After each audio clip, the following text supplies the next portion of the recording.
টাকা পয়সার খেলাটা মানে ফিন্যান্সের দুনিয়া, এখানে মাস্টার হতে কে না চায়। আজকের এই আলোচনায় আমরা টনি রবিন্সের কিছু কোর স্ট্র্যাটেজিকে একদম সহজ করে বোঝার চেষ্টা করব, মানে কিভাবে আর্থিক স্বাধীনতা পাওয়া যায় সেই পথের কথা। তো চলুন এই খেলার নিয়মকানুনগুলো একটু জেনে নেওয়া যাক। আচ্ছা, কখনো কি মনে হয়েছে যে আমরা এমন একটা খেলা খেলছি যেখানে জেতাটা প্রায় অসম্ভব?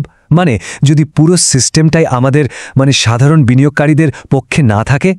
ঠিক এই প্রশ্নটা নিয়ে কিন্তু আজকের পুরো আলোচনা। ব্যাপারটা অনেকটা ক্যাসিনোর মতো। সেখানে যেমন হাউস বা ক্যাসিনো মালিকের জেতার সম্ভাবনা সবসময় বেশি থাকে, ফিন্যান্সের জগতেও ব্যাপারটা প্রায় সেরকমই। মানে সিস্টেমটা এমনভাবে ডিজাইন করা যে বড় বড় প্রতিষ্ঠানগুলোর লাভ হবেই, বিনিয়োগকারী লাভ লোকসান যাই হোক না কেন।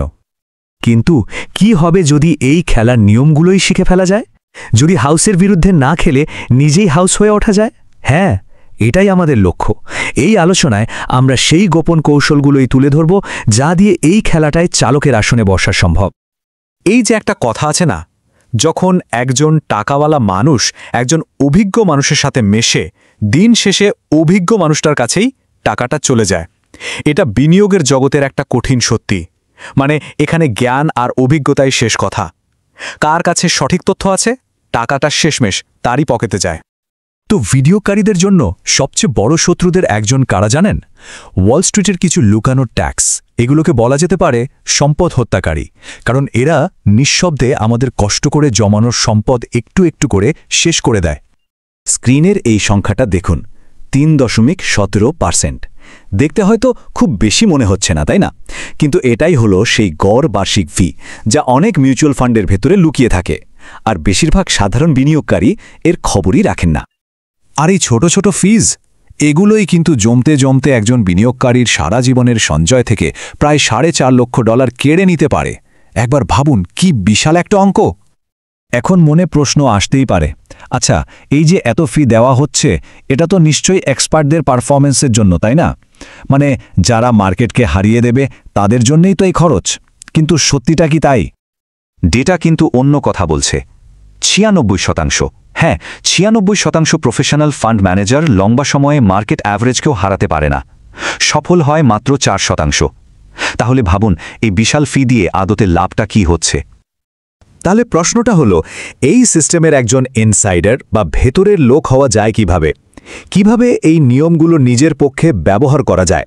চলুন এবার সেই সমাধানের দিকেই যাই। এখানেই একটা শব্দ খুব গুরুত্বপূর্ণ হয়ে ওঠে, ফিডুশিয়ারি। ফিডুশিয়ারি হলো এমন একজন ফিনান্সিয়াল অ্যাডভাইজার যিনি আইনত লিগ্যালি তার ক্লায়েন্টের ভালোর জন্য কাজ করতে বাধ্য। তার নিজের লাভের থেকেও ক্লায়েন্টের স্বার্থ বড়। পার্থক্যটা তাহলে কোথায়? দেখুন, একজন ব্রোকার একটা উপযুক্ত বা সুটেবল পরামর্শ দিতে পারে, যেটা হয়তো তার নিজের জন্য লাভজনক। কিন্তু একজন ফিডুশিয়ারিকে সবসময় সর্বোত্তম বা বেস্ট ইন্টারেস্ট পরামর্শটাই দিতে হবে। এই ছোট্ট একটা পার্থক্যই কিন্তু সবকিছু বদলে দিতে পারে। তো চলুন এবার বিশ্বের সেরা বিনিয়োগকারীদের প্লেবুকটা একটু ঘেঁটে দেখা যাক। টনি রবিন্স তাদের কিছু মূল নীতি আমাদের জন্য সহজ করে দিয়েছেন। তাদের সফলতার পেছনে মূলত দুটো জিনিস কাজ করে। দুটোই খুব সহজ কিন্তু অসম্ভব শক্তিশালী। 1, কম্পাউন্ডিং বা চক্রবৃদ্ধির শক্তিকে কাজে লাগানো, আর 2, অ্যাসেট অ্যালোকেশন, মানে নিজের সম্পদকে ঠিকঠাকভাবে ভাগ করে বিনিয়োগ করা। চক্রবৃদ্ধির শক্তিটা ঠিক কতটা সেটা বোঝার জন্য থিওডর জনসনের গল্পটা শোনা যাক। ভদ্রলোক বছরে $14,000 বেশি কখনো আয় করেননি, একদমই সাধারণ একজন মানুষ। কিন্তু তার ধৈর্য আর নিয়মিত বিনিয়োগের ফল কি হয়েছিল জানেন? $70 মিলিয়ন। হ্যাঁ, $70 মিলিয়নেরও বেশি সম্পদ। এটাই হলো কম্পাউন্ডিংয়ের আসল ম্যাজিক। এই গল্পটা আমাদের দ্বিতীয় পয়েন্টে নিয়ে আসে। লম্বা সময়ের সাফল্যের জন্য সবচেয়ে জরুরি সিদ্ধান্ত হল অ্যাসেট অ্যালোকেশন, মানে কোন অ্যাসেটে, যেমন স্টক, বন্ড বা সোনা, কোথায় কত টাকা রাখা হবে সেই প্ল্যানটা। এর একটা দারুণ উদাহরণ হল রে ডালিওর অল সিজনস পোর্টফোলিও। এটা এমনভাবে বানানো যে অর্থনীতির অবস্থা যাই হোক না কেন, বাজার ভালো থাকুক বা খারাপ, পোর্টফোলিওটা একটা সুরক্ষা দেবে। এর মূল কথাই হল ব্যালেন্স। কিন্তু জানেন, এত সব কৌশল, এত সব জ্ঞান, এগুলোর পরও সবচেয়ে বড় বাধাটা কিন্তু মার্কেটে থাকে না, বাধাটা থাকে আয়নার ওপারে।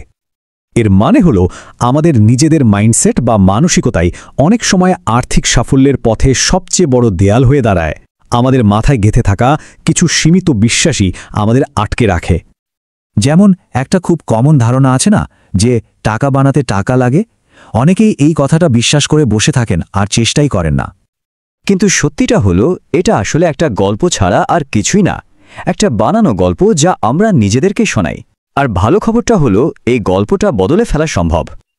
টনি রবিন্সের শেষ কথাটা ঠিক এইটাই, নিজের গল্পটা বদলান, জীবন বদলে যাবে।